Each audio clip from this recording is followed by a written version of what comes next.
The defense calls Amelia Midori to the stand.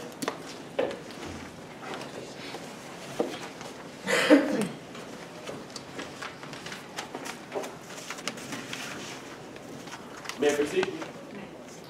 Please introduce yourself to the members of the jury. Hi, I'm Emmy Midori. Ms. Midori, where are you from? I was born in Buffalo, but shortly thereafter my father got a job overseas, so I grew up the rest of my life in London. Well, what brings you to Midlands? Well, I hopped back across the pond for university. It was there I met my husband. We moved to Midlands for his job. He's an orthodontist. Well, what do you do for a living? Well, my husband is from Texas, and as you can imagine, my in-laws are quite patriotic. I wanted to have something to talk about at Thanksgiving dinner, so I became a polling place manager. Well, what does your job as a polling place manager entail? Essentially, I just try to make sure everyone who is willing and able to vote gets the opportunity to do so. That involves coordinating volunteers and making sure everything runs smoothly on the day of elections. Well, what's your experience as a polling place manager? I've been working the polling place in District 12 since 2006, most recently the 2015 mayoral election. Well, I'd like to talk to you about the most recent mayoral election. Sure. How did it compare to other elections that you worked? Actually, it was quite normal, except in the beginning there was a little more excitement for Elizabeth Ginger. What do you mean? Everyone I talked to seemed very excited about Miss Ginger.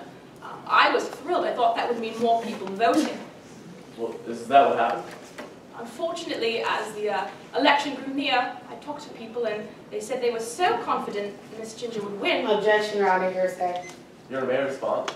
Your Honor, if the witness was allowed to continue, I have a good faith basis to believe she was going to say people said they were so confident that they were planning on not voting at all. And that would be an exception to hearsay pursuant to Rule 8033, a statement of plan or intent. They were planning on not voting.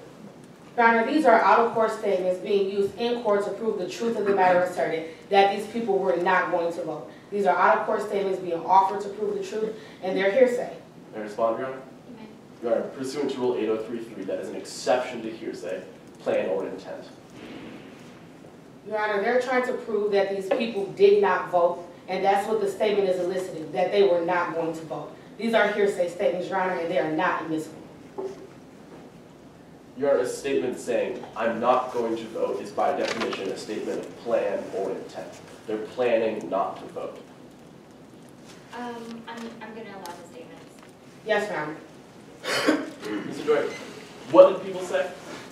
The people told me they were so confident that Miss Ginger would win that they weren't planning on voting at all. Well, how did you react to that? I was a little upset. I mean, people so blatantly disregarding their civic duty.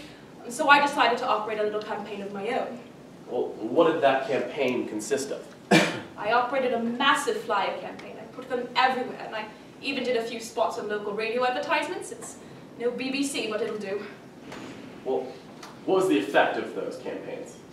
I thought they were quite effective. Well, I'd like to talk to you about actual election day. Sure. How did that go? Actually, it ran quite smoothly. Well, did anything out of the ordinary happen? Actually, no. Now, did you see anyone distributing false information? Well, every year you get a few kooks trying to hand out flyers or something, but this year, none of that, no. Well, did you see any false information at any point during that day? Not during the election time, but as I was heading to my car around 10 p.m., I did see a flyer on a building a couple of blocks away. Well, what did the flyer say? It had some voting requirements on it. And to your knowledge, were these voting requirements accurate? Not to my knowledge at that time, no. Well, Ms. Midori, just to be clear, how many flyers did you see? Just one. And how many flyers had you handed out with correct voting information? Hundreds, maybe thousands. No further questions. Your Honor, before I begin my cross-examination, I just ask permission to set up the courtroom for a demonstration. Sure.